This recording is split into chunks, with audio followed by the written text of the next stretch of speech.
Camera हा केवळ धातू, काच आणि इलेक्ट्रॉनिक पार्ट्सने बनलेलं एक यंत्र नाही, तर तो वेळ, भावना आणि आठवणींच्या अथांग समुद्राला एका छोट्या चौकटीत जपून ठेवणारा एक जादूचा डब्बा आहे. आणि आज वर्ल्ड फोटोग्राफी डेच्या निमित्ताने आपण कॅमेऱ्यासोबत जोडलं जाणार आहोत एका विशेष माध्यमातून. नमस्कार, मी शुक्राची चांदणी RJ स्वाती आणि आज आपल्यासोबत आहेत एक खास व्यक्तिमत्व जागतिक छायाचित्रण दिवसाच्या निमित्ताने. खरं तर फोटो म्हणजे वेळ आणि भावना गोठवून ठेवणारा एक सुंदर कलेचा जिवंत आविष्कार. आणि हाच आविष्कार आपल्या कलेतून जपणारे निलेश ठोकळे सर आज आपल्यासोबत पाहुणे म्हणून लाभले आहेत. निलेश ठोकळे सर हे शासकीय कला व अभिकल्प महाविद्यालय इथे फोटोग्राफीचे प्राध्यापक म्हणून कार्यरत आहेत आणि त्यासोबतच प्रॉडक्ट फोटोग्राफीमध्ये त्यांचं नैपुण्य आहे. तर सगळ्यात आधी निलेश ठोकळे सरांचं मी आपल्या रेडिओ देवगिरीच्या स्टुडिओमध्ये मनपूर्वक स्वागत करते.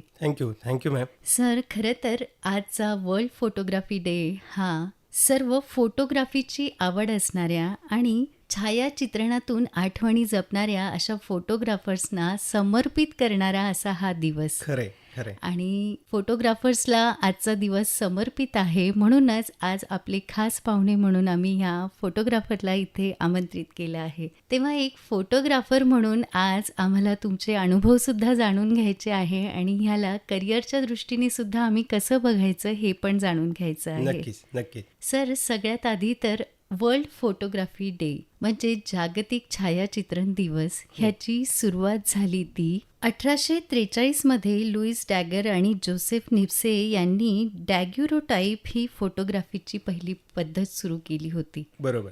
पण आपला आजचा हा 19 ऑगस्ट हाच दिवस ह्यांचा वर्ल्ड फोटोग्राफी डे म्हणून का साजरा करण्यात येतो? काय आहे की 19 ऑगस्ट 1843 रोजी फ्रेंच सरकारने ही टेक्नॉलॉजी विकत घेतली आणि ती जगाला समर्पित केली, म्हणून हा दिवस फोटोग्राफर्स डे म्हणून साजरा केला जातो. अच्छा, म्हणजे पेटंट विकत घेतल्यानंतर 19 ऑगस्ट पासून जगभरासाठी हे जे खुलं व्यासपीठ झालं फोटोग्राफीचं त्याची आठवण म्हणून आपण हा दिवस साजरा करतो. बरोबर. आणि हा जो दिवस आहे हा 2010 पासून सुरुवात झालेला आहे.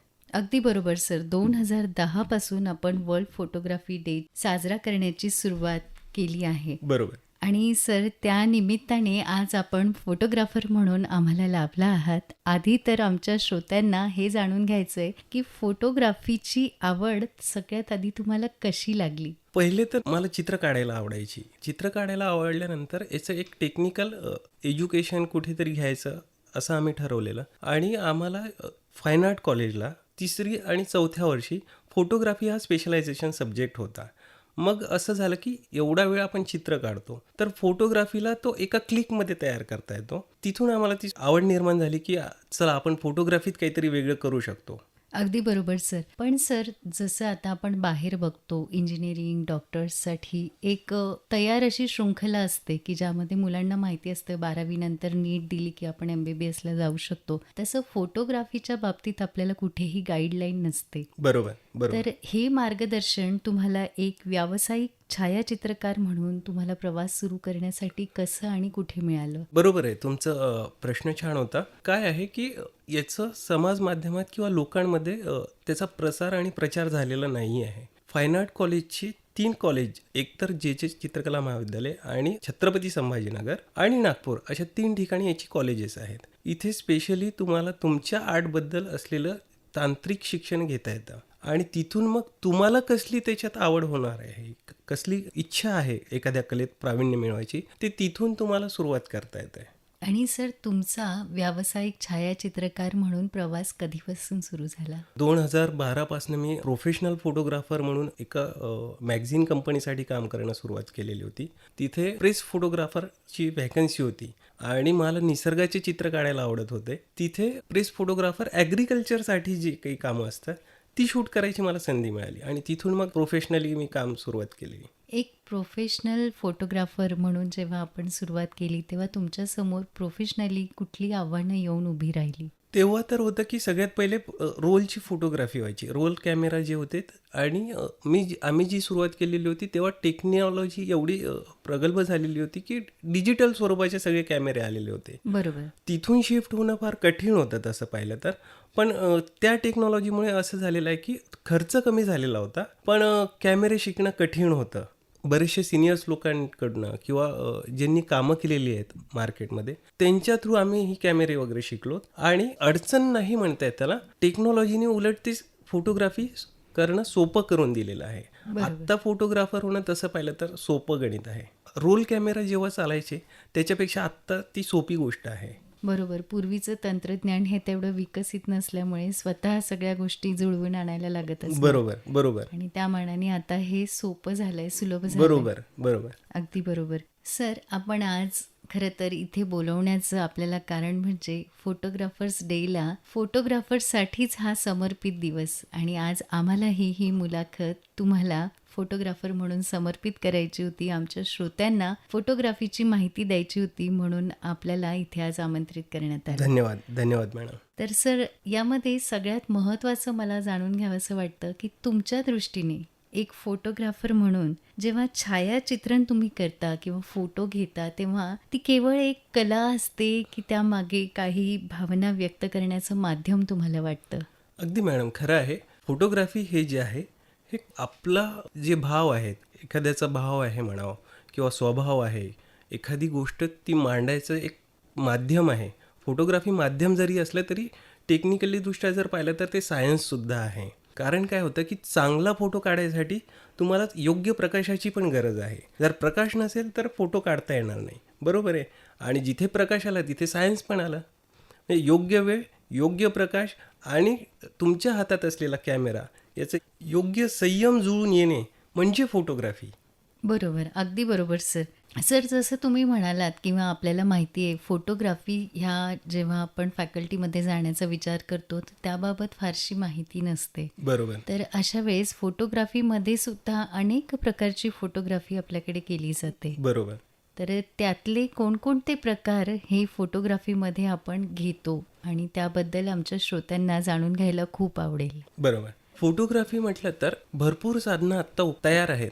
सगळ्यांना माहिती आहे की फोटोग्राफी ही वेडिंग फोटोग्राफी ही सगळ्यांना जाणून असलेली, माहीत असलेली आहे. प्रोफेशनली ती छान पण आहे, पैसा कमवण्याचं चांगलं साधन पण आहे. पण बऱ्याच लोकांना हेही माहीत नाही फोटोग्राफीची अनेक साधनं आहेत की जिथे आपण चांगला अजून पैसा कमवू शकतो. जसं की मॉडेलिंग फोटोग्राफी आहे, प्रेस फोटोग्राफी आहे, वाईल्डलाईफ फोटोग्राफी आहे. मिलिटरीमध्ये फोटोग्राफर्स लोकांची कामं असतात. गव्हर्नमेंटच्या बरेच प्रोजेक्टमध्ये फोटोग्राफर्स लागतात. इंटेरियर आहे, एक्सटेरियर आहे, असे बरेच माध्यम आहेत. एकदा फोटोग्राफी तुम्ही चालू केली की त्याचं तांत्रिकदृष्ट्या जे काही तुम्ही एज्युकेशन घ्याल त्याच्यानंतर तुम्हाला ही जी काही मार्ग आहेत हे ओपन होतात. निलेश सर, आपण जसं सांगितलं आपण प्रॉडक्ट फोटोग्राफीमध्ये कार्यरत आहात बरोबर. आणि ही पण एक अशी शाखा आहे जी फारशी लोकांना माहिती नाही. तर या फोटोग्राफीच्या क्षेत्रातला तुमचा अनुभव कसा राहिला? मला सांगायला आवडेल मॅडम की मी गेली 15 वर्ष प्रॉडक्ट फोटोग्राफी करतोय. त्यालाच प्रोफेशनली भाषेत टेबल टॉप फोटोग्राफी पण म्हटलं जात आहे. टेबल टॉप फोटोग्राफीत काय होतं की जेही आपण एखाद्या पॅकेजिंगवरती असलेली फोटोग्राफी आहे किंवा फूड फोटोग्राफी आहे जी की टेबलवरती ठेवून केलेली जी काही फोटोग्राफी असं म्हणतो इन शॉर्ट जनरल लँग्वेजमध्ये, ही सगळी जी काही फोटोग्राफी आहे ती कमर्शियली आपण जी काही जाहिरातीच्या माध्यमातून बघतो किंवा पॅकेजिंगवरती बघतो, ही जी फोटोग्राफी आहे ही सगळी टेबल टॉप फोटोग्राफीमध्ये किंवा प्रॉडक्ट फोटोग्राफी, जिथे जिथे प्रॉडक्ट आलं त्याची फोटोग्राफी करणे म्हणजे प्रॉडक्ट फोटोग्राफी. बरोबर. आणि सर, जसं तुम्ही म्हणालात तसं आजकालची ॲडमध्ये आपल्याला प्रॉडक्ट फोटोग्राफीची सगळ्यात जास्त गरज पडते. तर अशा वेळेस तेवढी फोटोग्राफी आजही होती आहे का? हो, नक्कीच. काय होतं की काही टेक्नॉलॉजी आल्यामुळे तुम्हाला ते करणं सोपं झालेलं आहे. पण जर तुमचं एक प्रॉडक्ट आहे ते तुम्हाला जगासमोर आणायचं आहे तर पहिलं माध्यम आहे की तुम्हाला त्याची फोटोग्राफी करावीच लागणार. बरोबर. मग काय होतं की हे प्रॉडक्ट तुम्हाला जगासमोर प्रेझेंट करायचं आहे, त्याचा उपयोग दाखवायचे आहे, त्याचे युजेस दाखवायचे आहेत, तर टेबल टॉप फोटोग्राफीचा अतिशय उत्तम साधन म्हणून तुम्ही त्याचा उपयोग करू शकता. सर, प्रॉडक्ट फोटोग्राफीमध्ये फोटोग्राफर तेवढ्या प्रमाणात आताही आहेत का? फार कमी आहेत. म्हणजे असं होतं की डिमांड भरपूर आहे, काम करणारे लोक कमी आहेत. बरेच जणांना असं वाटतं की फोटोग्राफी ही कला म्हणून बरेच लोक काम करतातही, पण प्रॉडक्ट फोटोग्राफीसाठी नियम असा आहे की तुम्हाला प्रकाशाचं चांगलं नॉलेज असणं, त्या प्रॉडक्टवरती येणारा जो लाईट आहे याचं टेक्निकल नॉलेज असणं आणि तो कॅमेऱ्यात उतरवणं हे फार कठीण काम आहे. त्यामुळे त्या रूटने येणारी जी लोक आहेत फोटोग्राफी करायला ती फार कमी आहेत. आणि त्यातल्या त्यात आजकालच्या AIच्या युगामध्ये आपण जर म्हटलं तर सगळीकडे ॲडव्हान्स स्मार्टफोन्ससुद्धा दिसतात आणि त्यासोबत AIमध्ये आपण आता जादूची काडी वापरून नवीन बरोबर. प्रकारचं एडिटिंग त्या फोटोजमध्ये करू शकतो. तर या अशा वातावरणामध्ये तुमचे प्रोफेशनल कॅमेऱ्याचं महत्त्व अजूनही तसंच आहे का? कारण प्रोफेशनल कॅमेराज आजकाल तेवढ्या प्रमाणात खरेदी केले जात नाही. आधी एक वेड असायचं की नाही मला प्रोफेशनल कॅमेरा विकत घ्यायचा आहे. तर ते वेड आजही दिसतं का? कारण प्रत्येकाच्याच फोनमध्ये आता बऱ्यापैकी फोटोजसाठी वेगवेगळे फीचर्स असतात. तर अशा वेळेस आपण प्रोफेशनल कॅमेऱ्याचं महत्त्व टिकून आहे का याबाबत आमच्या श्रोत्यांना सांगा. बरोबर. नक्कीच मॅडम, मला हे सांगायला नक्कीच आवडेल की प्रोफेशनल फोटोग्राफर जेवढे महागडे कॅमेरे घेत आहेत त्याच बरोबरीचं काम करणारे मोबाईल सुद्धा अवेलेबल आहेत आणि जे की कमी किमतीत पण आहे. पण प्रश्न असा येतो की जाहिरातीसाठी लागणारे हाय रिझोल्युशनची जी काही इमेजेस आपल्याला प्रोव्हाइड पाहिजे असतात त्या प्रोफेशनल कॅमेऱ्यातच असतात, जी की अच्छा. DSLR मध्ये असतात. तुम्ही मोबाईलने काढलेला फोटोला एक लिमिटेशन्स आहेत. ती मोठी करायला गेलीत किंवा प्रिंटिंग क्वालिटीवरती जर न्यायची झाली तर ती शक्यता फार कमी आहे. ही जी गोष्ट आहे ही मी टेक्निकली बोलतो आहे, पण विषय असा आहे की मोबाईलनी केलेलं काम आणि प्रोफेशनल कॅमेऱ्यांनी केलेलं काम याच्यात जमीन आसमानचा फरक आहे आणि ती शक्यता फार कमी आहे की ती मोबाईलनी होते. मोबाईलनी फोटोग्राफी चांगली होऊ शकते, पण ज्या माध्यमासाठी ती वापरायची ते माध्यम त्याला कामी पडणारं नाही. कारण आम्ही जेव्हा कॉलेजमध्ये होतो तेव्हा असं एक क्रेज होतं की DSLR कॅमेरा घ्यायचा आहे आणि Exactly. ते जर भेटलं बाबांकडून तर सगळं जग जिंकल्याचा आनंद व्हायचा. तर तोच आनंद मला वाटतं आजही मुलांमध्ये जेन झीमध्ये सुद्धा टिकून असावा. नक्कीच. ज्यांना प्रोफेशनल फोटोग्राफर म्हणण्यापेक्षा ज्याला खरी फोटोग्राफीची आवड आहे त्यांच्यासाठी DSLR कॅमेरा, आता ते मिररलेस कन्वर्ट झालेले आहेत, पण तो कॅमेरा हातात घेऊन मिरवायचा जो काही एक आनंद होता कॅमेरामॅनसाठी तो अजूनही आहे, तसाच आहे. अगदी बरोबर सर. सर, तुम्ही जेव्हा कॅमेऱ्याच्या मागे उभे असता तेव्हा कॅमेऱ्याच्या त्या लेन्समधून बऱ्याच अशा गोष्टी असतात ज्या फक्त फोटोग्राफरची नजर किंवा फोटोग्राफरची दृष्टीच त्याला शोधू शकते. बरोबर. तर असा एखादा तुमच्या आठवणीतला अगदी न विसरता येण्यासारखा क्षण, फोटो किंवा एखादं शूट आमच्या श्रोत्यांपर्यंत जाऊ द्यायला आम्हाला नक्कीच आवडेल. नक्कीच मॅडम, नक्कीच. मला सांगायला आवडेल, माझी आवडच फोटोग्राफी असल्यामुळे मला जो काही फोटो मला काढायचा असतो तो मला सुंदर काढायचा असतो, तो लोकांना आवडेल अशा पद्धतीत काढायचा असतो आणि असे बरेचसे फोटोग्राफ्स आहेत की ते मला सांगायला आवडतील, पण त्याच्या मागच्या स्टोरीज पण सांगायला आवडतील. मी सगळ्यात पहिले प्रेस फोटोग्राफी केलेली होती. त्या प्रेस फोटोग्राफीसाठी प्रोफेशनली काम करताना मला अशी संधी आलेली होती की तो आनंदाचा वेळ जरी नसला तरी फोटोग्राफीचं महत्त्व काय असतं, जगासमोर काय गोष्टी आपण मांडू शकतो. एक शेतकरी होता ज्यांनी सुसाईड केलेलं होतं आदल्या दिवशी आणि मला दुसऱ्या दिवशी त्या फॅमिलीला जाऊन त्यांचा इंटरव्ह्यू घेऊन ती भेट घ्यायची होती. त्या मुलाला, ज्या शेतकरीने आत्महत्या केली त्याच्या मुलाला मी त्या दिवशी प्रश्न विचारला होता की अरे बाबा, तुझ्या वडिलांनी जी काही सुसाईड केलेलं आहे ते करण्यामागे कारण आहे की कांद्याचे भाव उतरलेले होते आणि तो जो भाव पाहिजे होता त्यांना मिळाला नाही. फॅमिली फार म्हणजे डॅमेज झालेली होती. पुढे जाऊन काम करणारे घरात कमी लोक होते. तो मुलगा 7वीत होता, ज्या शेतकऱ्याचा मुलगा होता. तो पुढल्या वर्षी त्याला मी म्हटलेलं होतं की तू आता काय करशील, तर तोही म्हटला मी पुढच्या वर्षी कांदाच विकेल, म्हणजे कांदा पेरेल. ही स्टोरी मला मांडायची होती. तर नांगरासोबत त्या मुलाचा फोटो आणि प्लस त्याच्या आईचा फोटो असं जोडून मी एक कव्हर पेज तयार केलेलं होतं आणि ते अमेरिकेतल्या मॅगझिनमध्ये छापण्यात आलेलं होतं. तर त्या स्टोरीबद्दल मला सांगावं असं वाटतं की तुमचं चित्र, तुम्ही एखादी कला जी मांडत आहे त्याची ती किती कॅपेबल आहे, किती पॉवरफुल आहे, याच्यावरून तुम्ही समाजाचं चित्र मांडू शकता. आणि आजच्या तारखेत मला सांगायलाही आवडेल की ती स्टोरी छापल्यामुळे त्याच्यावरती जो काही प्रभाव झालेला होता तो मुलगा आज पोलीस आहे. अरे वा. म्हणजे कांदा पेरूनच, शेती करूनच, पण त्याला ती स्टोरी भावली, लोकांना भावली, मिळालेला सपोर्ट चांगला होता आणि त्यामुळे असं होतं की तुम्ही मांडताय काय, तुमच्या कॅमेऱ्यातून काय येत आहे आणि तुम्ही जगाला काय दाखवताय. आम्ही नेहमीच असं म्हणतो की कॅमेरा हा जगाचं प्रतिबिंब दाखवणारं काम करू शकतो. बरेच वेळा तुम्ही चांगलं वाईट समाजाची कृती ह्या सगळ्या ज्या गोष्टी आहेत ह्या कॅमेऱ्यातून बरेच जणांनी केलेलं आहे आणि पुढेही होत राहील.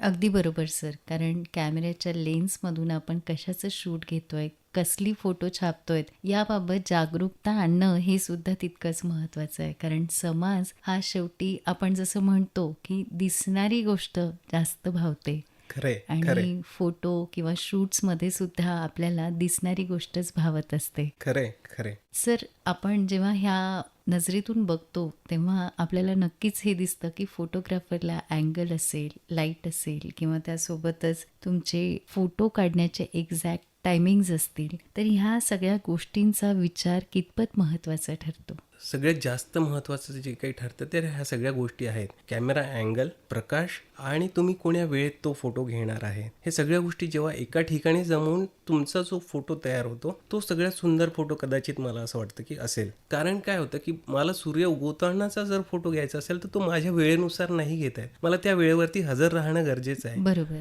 एखादा वाघ पाणी प्यायला येणार आहेत आणि मला त्याचा फोटो घ्यायचा आहे, वाईल्ड लाईफ फोटोग्राफर जर म्हणून मी काम करत असेल तर तो माझ्या पद्धतीने नाही येणार, तो त्याच्या पद्धतीने येणार. त्यामुळे बरेच वेळा वेळेचं फार भान असणं गरजेचं आहे. ॲज अ फोटोग्राफर जेव्हा जेव्हा तुम्ही काम करता, कमर्शियली पार्टसाठी ते काम करणार आहे, त्यावेळी प्रकाश, वेळ आणि तो अँगल, म्हणजे त्या अँगलमधून तुमचं जग जे काही पाहणार आहे ते महत्त्वाचंच ठरणार आहे. अगदी बरोबर सर. कारण जेव्हा आपल्याकडे फोटोग्राफी चालू झाली त्यावेळेसचं जे छायाचित्राचं चित्र होतं, तर त्यामध्ये एक विशेष गोष्ट होती की कधी आपल्याला आजी बघायला भेटली नव्हती, त्यावेळेस त्या आजीचा अगदी. असणारा एखादा फोटो अगदी अगदी आजी कशी दिसायची ह्याचं चित्राचं वर्णन करून जायचा. बरोबर बरोबर. तर यामध्ये आपला भूतकाळ, काही आठवणी, काही सुंदर क्षण, काही दुःखद क्षण सुद्धा आपण त्याच्यामध्ये बरोबर बरोबर. समाविष्ट करत होतो आणि त्या आठवणी जपल्या जाव्या म्हणून फोटो काढणं ही Exactly. एक पद्धत होती. बरोबर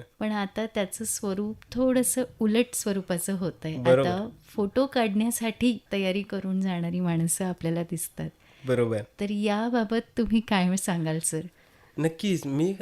आम्ही पण लहान होतो तेव्हा फोटो काढायला जाणं म्हणजे तयारी करून जाणे, एक वेगळी उत्सुकता राहायची की आज आपला फोटो निघणार आहे किंवा एखाद्या लग्न प्रसंगात आपला फोटो आला पाहिजे. त्याच्यासाठी तुम्ही बघितलं असेल लहान मुलांची धडपड राहायची, ती धडपड कमी झालेली आहे. बरोबर. कारण प्रत्येकाच्या हातात मोबाईल आहे. त्याला असं वाटतं की बाकीच्या क्षणापेक्षा माझं महत्त्व कॅमेराच्या माध्यमातून फार मोठं आहे, तो त्याच्यात गुंतलेला आहे. पण जी पहिली कंडिशन होती खूप जुन्या अगोदरची की माझा फोटो कधीतरी शोधावा लागायचा की कुठे आहे का, बरोबर. आता ती कंडिशन राहिलेली नाही. त्यामुळे तो आनंद पण कमी झालेला आहे. हो. एका घरात एक बाळ नवीन आलेलं त्याचा फोटो काढून ठेवणे, तो बघ कितीतरी वर्षानंतर तो अल्बममधून बाहेर काढणे, लग्नातल्या काही आठवणी आहेत त्या अल्बमच्या माध्यमातून बघणे, हा काळ मला तरी असं वाटतं की तो कमी होत आहे. कारण काय, प्रत्येक जणाच्या हातात तो मोबाईल आला, त्याला त्याचं महत्त्व कमी वाटायला लागलेलं आहे. प्रत्येकाच्या हातात ती गॅलरी आहे, पण ती जुनी गॅलरी पाहायची जी मजा होती ना, ती जुनीच होती, अगदी ती बरोबर. आत्ता नाही आहे. अगदी बरोबर सर. म्हणजे मलाही आठवतं आमच्या घरी सुद्धा एक पद्धत होती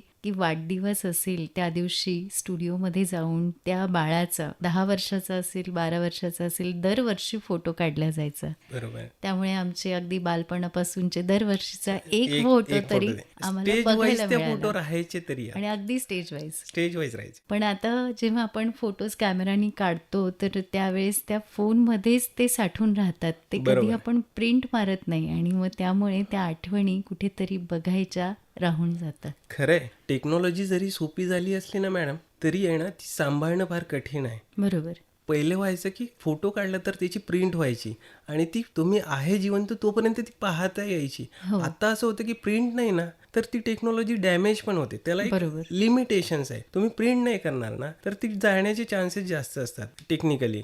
तर मला असं वाटतं की अल्बम नावाचा एक चांगला प्रकार होता, तो आत्ता कमी झालेला आहे. काही लोक करतात, प्रश्नच नाही, त्याला आहे महत्त्व, पण ती मजा होती ती प्रिंटमध्ये होती. ती डिजिटल स्वरूपातली आत्ता ती मजा राहिलेली नाही. सर, आज वर्ल्ड फोटोग्राफी डेच्या निमित्ताने तुम्ही या तरुण पिढीला या निमित्ताने काय संदेश द्याल? मला असं वाटतं की सगळ्या तरुणांनी चांगला फोटोग्राफर होण्यापेक्षा चांगल्या फोटोग्राफरची कदर करणं पण सगळ्यांनी शिकलं पाहिजे. चांगल्या फोटोला रिस्पेक्ट दिलेला पाहिजे आणि साधन आपल्या हातात आहे, पण तो मेसेजिंग चांगला असला पाहिजे. म्हणजे आहे ती गोष्ट प्रत्येक वेळी फोटोच्याच माध्यमातून केली पाहिजे अशातला भाग नाही. त्याला तो साधनाला रिस्पेक्ट द्या. फोटोग्राफर्स लोकांना रिस्पेक्ट द्या, जनरल लोकांसाठी तरी. आणि कॅमेरा आहे म्हणून काहीही शूट करत बसू नका. चांगल्या गोष्टी, समाजातल्या गोष्टी तुम्ही लोकांपर्यंत आणा, त्याचा एक चांगला वापर करा, असं मला तरी वाटतंय. आणि अगदी बरोबर सर, म्हणजे तुमचं जे त्यातलं कंटेंट आहे ते चूज करताना विचारपूर्वक करा, कारण तुम्ही काय साठवून ठेवताय अगदी हे अतिशय महत्त्वाचं आहे. बरोबर. आणि जसं तुम्ही म्हणालात तसं किमान महिन्याचे फोटो तरी अल्बम म्हणून आपण प्रिंट काढायला हवी. नक्की. एक तरी असं ठरवून ठेवा की एक तरी प्रिंट मी मारणार, माझा चांगला जो फोटो असेल मोबाईलमधला. अगदी बरोबर सर. सर, प्रत्येक क्षेत्रामध्ये जाताना काही ना काही पात्रता, क्षमता असायला लागते. बरोबर. तर तसंच फोटोग्राफीसाठी जर एखाद्या विद्यार्थ्याला किंवा एखाद्या मुलामुलीला यावंसं वाटत असेल तर त्यांना काय येणं अपेक्षित असतं? एक तर त्याला फोटो काढता येणं अपेक्षित आहे, पहिली तर. बरोबर. आणि चांगला सराव असलेल्या फोटोग्राफर्सना चांगलं काम मिळण्याची संधी आहे, अजूनही आहे. कलेतलं एक साधन चांगलं आहे की तुम्ही टेक्निकली कुठे कोण्या कॉलेजला ॲडमिशन घेऊनच काम केलं पाहिजे अशातला भाग नाही, पण तुम्हाला चांगला एक गुरु असावा ज्याच्याकडून तुम्ही ती कला शिकलेली असावं. फोटोग्राफी ही ॲक्च्युली कला आहेच, पण ती चांगल्या लोकांकडनं शिका, जेणेकरून तुम्हाला त्याचे टेक्निकल नॉलेज येईल. आणि याच्यासाठी काही कॉलेजेस आहेत, काही क्लासेस आहेत. आपण छत्रपती संभाजीनगरच्या हिशोबाने बोललो तर इथे पण चांगले क्लासेस आहेत. अजून पुढे जाऊन जर तुम्हाला काही काम करायचं असेल तर याच्या डिग्रीज आहेत, आत्ता गव्हर्नमेंट प्रोव्हाइड करत आहे. तिथे त्या ठिकाणी जाऊन तुम्ही त्याचं कमर्शियल नॉलेज घ्या आणि तुम्ही काम करू शकता. आणि सर, फोटोग्राफी या क्षेत्रामध्ये सध्यासुद्धा अनेक संधी उपलब्ध आहेत का? खूप खूप संधी आहेत. मला सांगायला आवडेल की प्रॉडक्ट फोटोग्राफीमध्ये भरपूर पैसा आहे. पैशापेक्षा काम भरपूर आहे. मॉडेलिंग फोटोग्राफी आहे. काम कधीही न संपणार एवढं काम फोटोग्राफीमध्ये आहे. त्यामुळे काळजी करू नका. भरपूर काम करा. भरपूर काम करून चांगलं काम करणाऱ्यांना भरपूर पैसा पण आहे. सर, आपण जसं 3 इडियट्स मूव्हीमध्ये बघितलं होतं बरोबर. की एका मुलाला फोटोग्राफीचा आनंद मिळत असतो, त्याला फोटोग्राफर व्हायचं असतं, परंतु समाजाचा, पालकांचा बघण्याचा दृष्टिकोन त्याबाबत तसा नव्हता. बरोबर. बरोबर. आणि मग त्याला त्या संघर्षातून जायला लागलं. बरोबर. तर असाच हाच दृष्टिकोन फोटोग्राफीविषयी सध्या समाजात खरंच आहे का? नाही, आत्ता बराच बदल झालेला आहे. आपण सोशल मीडियाच्या माध्यमातून आत्ता जी आईबाबा येणारे आहेत सगळ्यांचे, ते एज्युकेटेड आहेत. त्यामुळे त्यांची अशी जबाबदारी आहे की ठीक आहे बाबा, आमच्या मुलांना जे आवडतं ते आम्ही करायला समर्थ आहोत. आणि चांगला समाज घडतोय असं मला वाटतं. कारण आमच्या वेळी इंजिनियर, डॉक्टर किंवा कॉमर्स याच लाईन ओपन होत्यात की तिथेच काम केलं तर आपण आपलं रोजचं जे काही आहे ते सांभाळू शकतो. पण आता असं झालेलं नाही आहे. सोशल मीडियाच्या माध्यमातून सगळे जागृत झालेले आहेत. कलेला चांगला वारसा पण आहेत आणि दिवस पण आहेत आपल्याकडे तरी. तर मला असं वाटत नाही की आत्ता कोणी अडवत असेल म्हणून. आणि तसं असेलही तर माझं सांगणं आहे की प्रत्येक आईवडिलांनी मुलं जे करतायत त्यांना त्यांच्या समाधानासाठी म्हणा किंवा त्यांना जी आवड आहे त्याच्यात जाण्याची संधी द्या. बरोबर, अगदी बरोबर. जिथे आवड आहे तिथे जाण्याची संधी निश्चितच द्या. फक्त त्यासोबत ते योग्य दिशेने जातायत ना, त्याच्याकडे हे लक्ष मात्र द्या. तपासत नक्की, राहा. नक्की. अगदी बरोबर ते सर. खरं आहे. सर, तुम्ही जेव्हा कॅमेऱ्याच्या लेन्समधून कधी फोटो काढताना एखाद्या वेळेस असा विचार आला का की हा जो क्षण मी आज टिपला आहे हा आयुष्यात पुन्हा होणे नाही? असं होतं, नेहमी होतं. बरेच वेळा असं होतं की पुन्हा ही गोष्ट घडणार नाहीये. चांगल्या फोटोग्राफरला हे नक्की माहिती असतं की हे पुन्हा कधीही घडणार नाही. त्यामुळे त्याचा प्रत्येक वेळी तो जो प्रयत्न असतो कॅमेऱ्यातून टिपण्याचा तो शेवटपर्यंत हाच असतो की मला हे माझ्या कॅमेऱ्यात घ्यायचं आहे.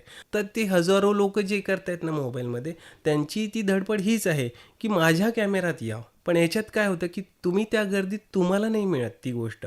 त्यामुळे काय होतं की ते तुम्हाला तुमच्या कॅमेऱ्यातून नाही दाखवत आहेत. पण प्रोफेशनली जे लोक काम करत आहेत त्यांना हे माहिती असतं की ही कुठलीही गोष्ट घडत आहे ती एकचदा घडणार आहे, ती पुन्हा पुन्हा होणार नाही. त्यामुळे सगळ्यांचा प्रयत्न एकच असतो की माझ्या कॅमेऱ्यातून हा उत्तम फोटो निघावा. बरोबर. सर, असा हा आत्ता तुम्ही सांगितला तसा एखादा प्रसंग की हा जो मी फोटो काढला हा मला परत कधीही काढायला मिळणार नाही असा मी फोटो काढला होता? तुम्ही विचारलेल्या प्रश्नावरती एक सांगतो की एक संधी आम्हाला अशी होती की आम्ही ताडोबात गेलेलो होतो.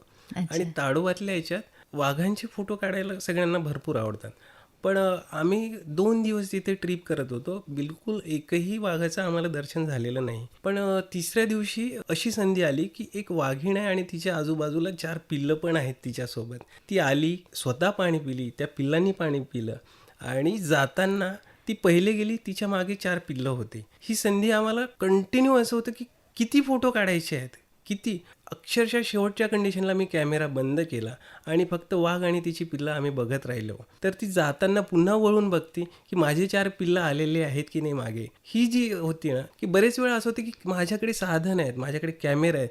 पण असं होतं की ह्या फोटोत मांडण्यापेक्षा तिची भावना फार मोठी होती बरोबर. आणि फोटो नाही काढला मी त्यावेळी. तिची भावना त्या आम्ही साठवून घेण्याचा प्रयत्नात होतो. त्यामुळे मला पहिले सांगायला असं झालं, की मी कुठली संधी सांगू. पण ही एक छान कंडिशन आलेली होती, की फोटो महत्त्वाचा नाही आहे आता. ही भावना महत्त्वाची आहे. बरोबर. प्रत्येक वेळी कॅमेऱ्यातच आली पाहिजे ही गोष्ट गरजेची नसते.